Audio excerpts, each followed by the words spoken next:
Postville sits in Alameda County, in the northeast corner of Iowa, about as far from a major city as you can get in that state.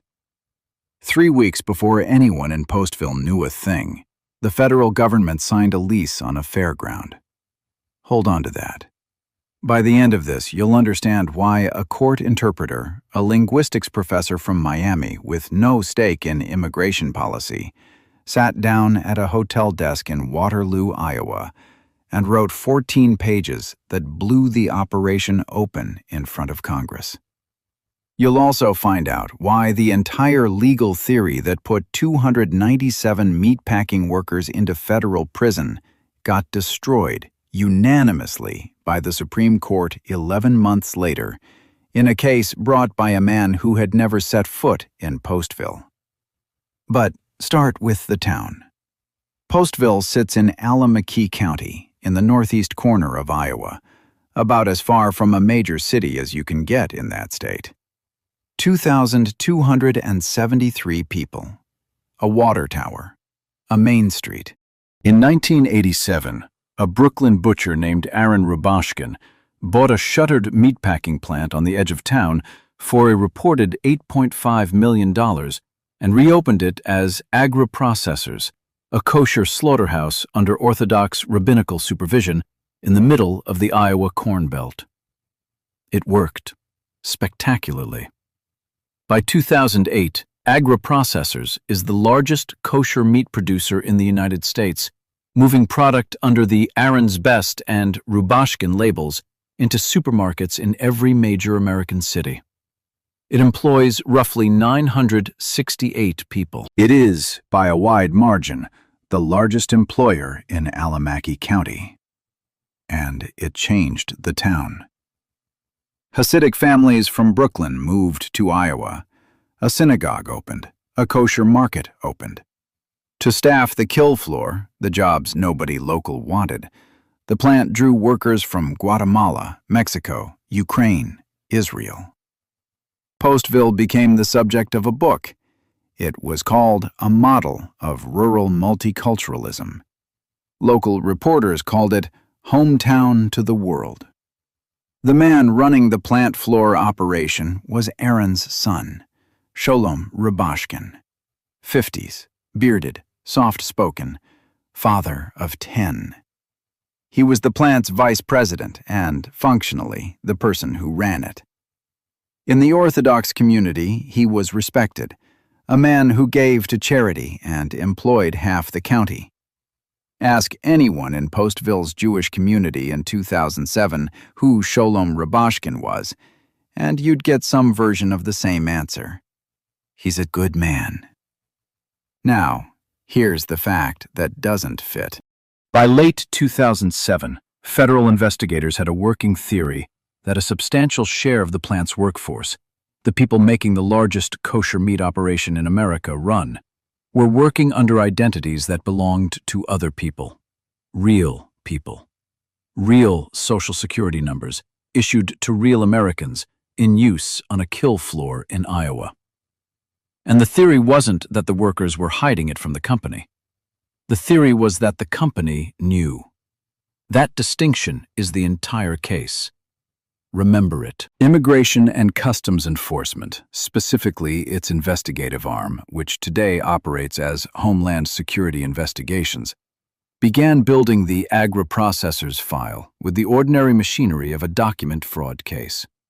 Informants inside the plant, cooperating former employees, records subpoenas. What they assembled and later put into a sworn search warrant application was extraordinary in its specificity. The affidavit alleged that a supervisor helped workers obtain fraudulent documents, that another told a confidential source there were 2 sets of identities in use, that workers were paid in ways designed to obscure the record. It alleged conditions, too. Undocumented miners working the floor with knives and saws, shifts running past what any state labor code allows. And in one line that would follow this case forever, the affidavit alleged that a methamphetamine lab was operating inside the plant and that employees were carrying weapons on site. That meth lab was never charged. Nobody was ever convicted of it. It appears in the sworn document that justified the operation, and then it essentially disappears. Think about what a line like that does inside a federal building. It doesn't just support a warrant, it sets the temperature. It determines how many agents show up and what they bring. Roughly 900 showed up. Now, planning an operation of that size is not a matter of picking a date. It is a logistics problem. You cannot arrest 389 people and process them through the federal courthouse in Cedar Rapids. That courthouse didn't have the room, the marshals, or the cells for it. So the government did something that had never been done at this scale in an immigration case. It built a courthouse. On the western edge of Waterloo, Iowa, sits the National Cattle Congress, a 60-acre fairgrounds used for livestock shows, concerts, and a minor league hockey rink. In April 2008, the federal government leased it. All of it. Contractors moved in 23 mobile trailers to serve as holding units and attorney meeting rooms. They converted 2 dance halls into functioning federal courtrooms, with a bench, a gallery, and space for defendants in leg irons. They set up a cafeteria, trucked in portable toilets, and contracted buses. And here's the piece that tells you everything about the intent. The government pre-drafted the plea agreements. Not after arrests, before. The charging documents, the plea paperwork, the sentence, an entire criminal disposition written, printed, and stacked, waiting on a fairground in Waterloo for defendants who didn't yet know they were defendants. 400 of them. They also hired interpreters. 389 people were about to be arrested, and most of them didn't speak English, and a significant portion didn't speak Spanish as a first language either. They spoke Quiché, a Mayan language of the Guatemalan highlands. The federal court system put out a call for certified Spanish interpreters willing to travel to Iowa for a 2-week contract, purpose undisclosed. One of the people who answered was Eric Kamade Fratius, a professor at Florida International University, a federally certified interpreter with 23 years of experience. He took the job assuming it was routine. Remember that name. He's the reason this story didn't stay in Iowa. May 12, 2008, Monday, 10 a.m. The helicopters come first, the noise arriving over the plant before anything else does. Workers on the kill floor look up. Some run. Records document a moment where employees hide in the freezer and in the machinery of the slaughter line because they've heard the sound and they know what it means. Agents seal the perimeter and surround the plant. Inside, workers are separated into groups, those with valid documentation and those without. The sorting happens on the floor where they were working minutes earlier. Buses stage outside. By early afternoon, 389 people are in federal custody. The breakdown from ICE's own numbers. 290 Guatemalan nationals, 93 Mexican, 4 Ukrainian, 2 Israeli. Roughly 56 workers, mostly women who were primary caregivers, are fitted with GPS ankle monitors and released to the town under humanitarian consideration on the condition they not leave. The buses roll 76 miles southwest to Waterloo, and Postville, a town of 2,273, has just lost a fifth of its population in an afternoon. Children come home from school that day to empty houses. St. Bridget's Catholic Church on Main Street opens its doors and becomes, effectively, a refugee shelter in the state of Iowa. Sister Mary McCauley and Father Paul Outerkirk take in families with nowhere to go. Hundreds of people sleep in a church hall. The pews fill with mothers wearing ankle monitors, waiting for information nobody has. The elementary school lost roughly a third of its enrollment. Businesses on Main Street lost their customers. Landlords lost their tenants.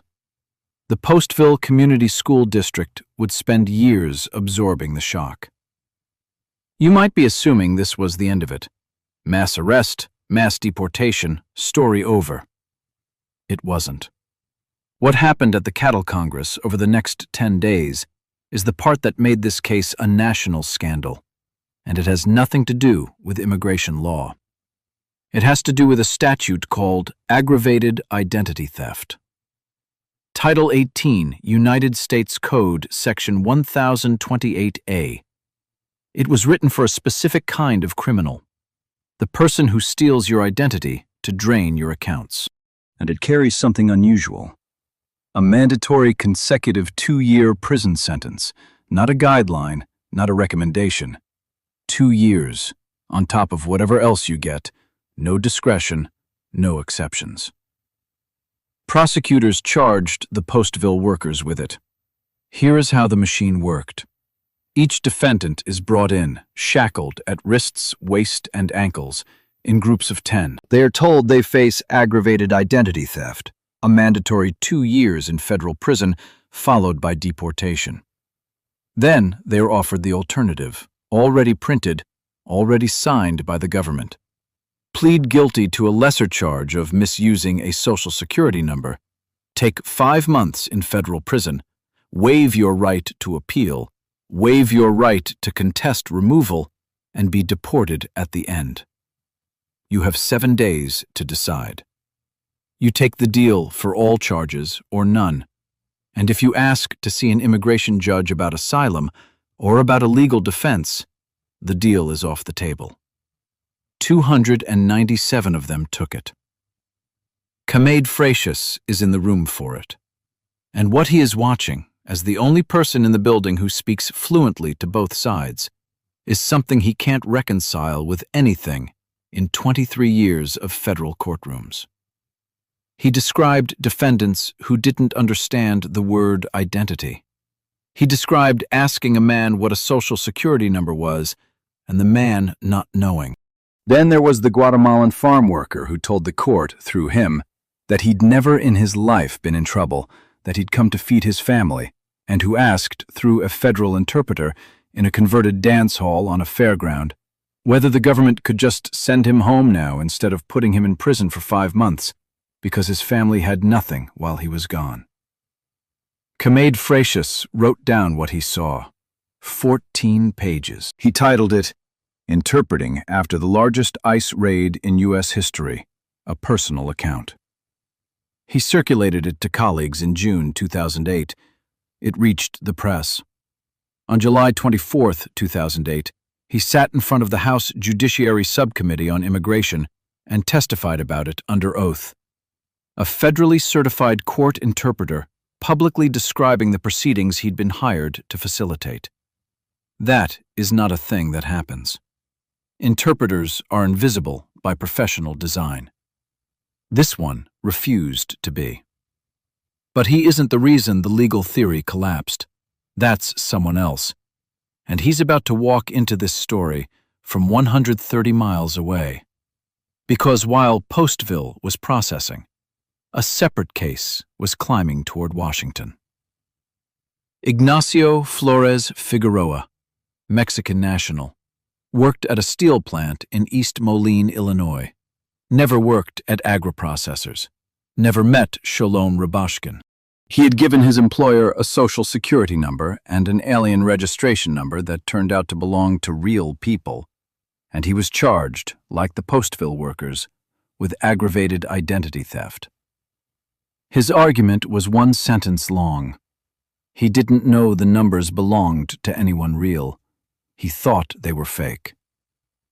On May 4, 2009, 11 months and change after the Postville raid, the Supreme Court of the United States ruled in his favor, unanimously, 9-0. Justice Breyer wrote it. To convict someone of aggravated identity theft, the government must prove the defendant knew the identification belonged to another actual person. Read that again, and then think about what happened at the Cattle Congress. The mandatory 2-year charge, the threat that produced 297 guilty pleas in 10 days on a fairground in Waterloo, required an element the government would have had to prove and, for most of those workers, almost certainly could not have. They were told to plead or face it. 9 justices later said the government had to prove something first. They were already deported. That's not a technicality. That's the leverage of the whole operation evaporating after the fact. And the people it was used on were in Guatemala by the time the opinion came down. Here's the part I'll give you straight once, and then get back out of the way. The workers were the volume. They were never the target. You don't lease a 60-acre fairground and print 400 plea agreements to remove 389 farm laborers. ICE could have done that quietly, over months, for a fraction of the cost. The workers were the pressure. The target was in the front office, and getting to him took 18 more months. Because here's the problem with the immigration case against Sholom Rubashkin. Knowledge is hard to prove. Prosecuting an executive for harboring undocumented workers means proving what was in his head. Juries don't like it. Defense attorneys eat it alive. It's the reason employer prosecutions like this have historically gone nowhere. So the government looked at the books, and what it found in the books had nothing to do with immigration at all. Agri-processors ran on a revolving line of credit from First Bank Business Capital, a division of a St. Louis institution. Roughly $35 million. That kind of loan is secured against collateral, specifically accounts receivable and inventory. The bank lends against what the company is actually owed. So the entire relationship depends on one thing. The receivables reports the company sends the bank have to be true. They weren't. The scheme, as laid out in the federal indictment and proven at trial, worked like this. Agri-processors created invoices for sales that had not occurred, or inflated invoices for sales that had. Those phantom receivables went into the borrowing base reports sent to First Bank, making the company look far more solvent than it was, which let it draw more money on the line. Then there's the second half, and it's the part that shows intent, because it exists for no other reason. The loan agreement required that customer payments go directly into a lockbox account the bank controlled. That's how the bank verifies the receivables are real. The cash shows up. So money moved through a separate account in the name of an entity connected to the company, and then landed in the lockbox as if it were customer payments on those invoices.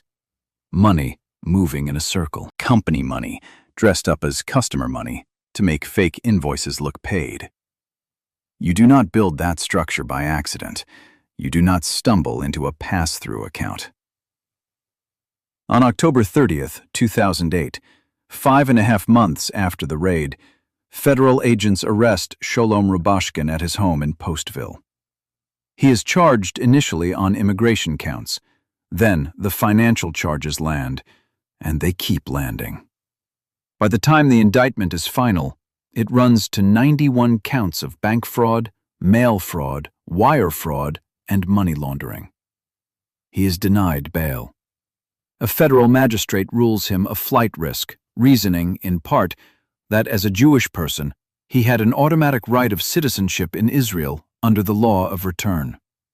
That ruling produced immediate backlash, including from Jewish organizations across the political spectrum, and he was later released on bond to home confinement with GPS monitoring. The bail hearing is a footnote in most tellings of this case. It shouldn't be. It's the first sign that this prosecution had started operating on a different set of rules. Trial opens in Sioux Falls, South Dakota, moved out of Iowa on a change of venue. It runs a month. Prosecutors walk the jury through the invoices, the account, the borrowing base reports, the emails. November 12th, 2009, the jury returns. Guilty. 86 counts. The immigration charges, the entire stated reason for 900 agents, 2 helicopters, a leased fairground, and 389 arrests were severed and never tried. Prosecutors dropped them after the fraud conviction, calling further trial unnecessary. Sit with that. The largest single-site immigration raid in American history produced 0 immigration convictions against the company's executive. He went down for lying to a bank in St. Louis. Then came the sentence, and this is where the case stopped being an Iowa story. Prosecutors initially sought life imprisonment. Life for bank fraud. After public reaction, they revised down and asked for 25 years. On June 21, 2010, Chief Judge Linda Reed of the Northern District of Iowa sentenced Sholom Rubashkin to 27 years in federal prison, 2 years above what the government itself had requested, plus $27 million in restitution. He was 51 years old. The arithmetic wasn't subtle. 27 years meant he would be released at 78 if he lived. For context, and this is the comparison that turned the sentence into a national argument, Bernie Madoff had been sentenced the year before for a fraud measured in tens of billions. Rubashkin's fraud cost First Bank roughly $26 million. He got roughly a fifth of Madoff's sentence for something on the order of 1,000th of the loss. And then the FOIA requests came back. Defense attorneys had filed public records requests with ICE, the documents about the raid planning. What came back were internal ICE records describing meetings that included the United States Attorney's Office, ICE personnel, and, according to the documents, Chief Judge Linda Reed. The records indicated the judge was briefed on the operation months before it happened. In one document, ICE personnel recorded that the judge asked how she could help them. There were references to the court's role in planning capacity, scheduling, and logistics for the mass prosecution, the Cattle Congress build-out. The same judge later presided over Sholom Rubashkin's trial and imposed his sentence.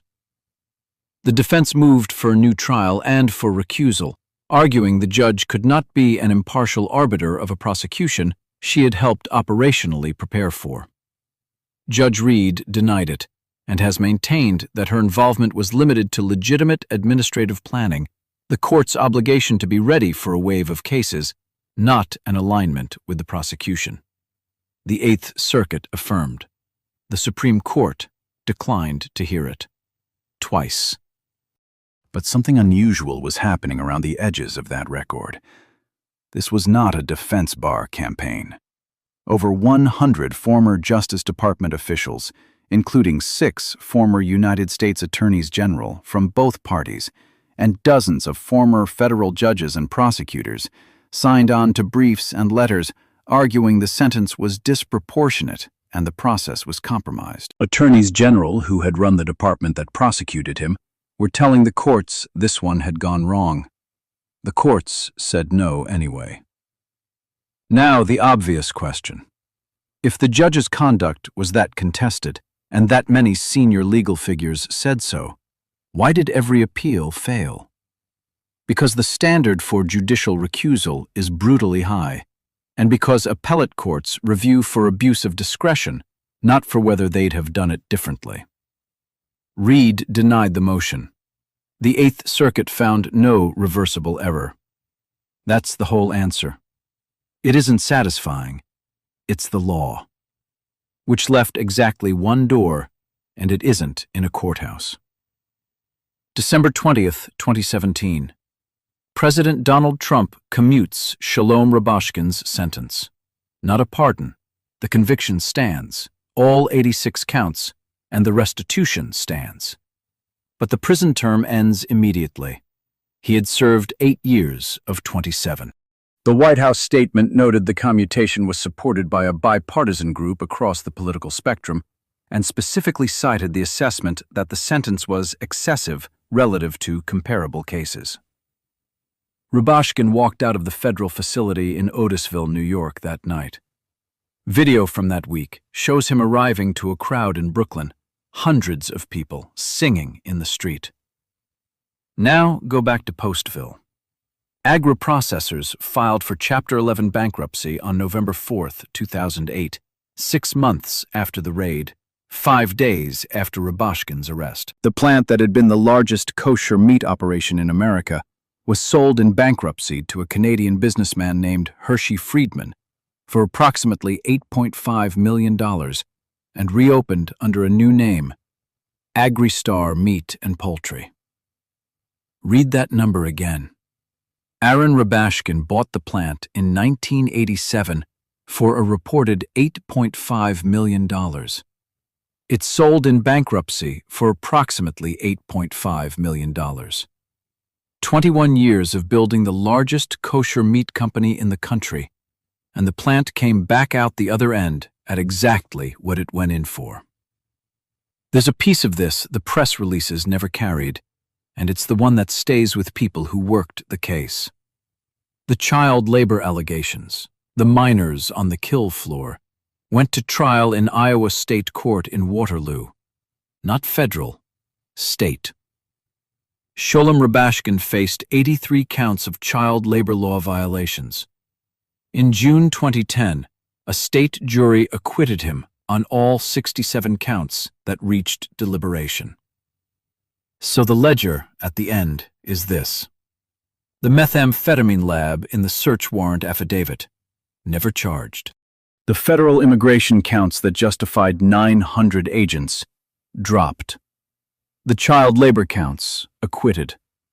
Every allegation that had anything to do with what happened to human beings inside that plant either evaporated or lost.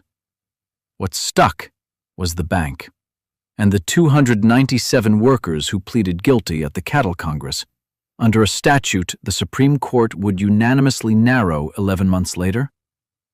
They have federal criminal records. Most served 5 months in federal prison and were removed. The convictions were never revisited. There was no mechanism to revisit them. They'd waived their appeals in the plea agreements.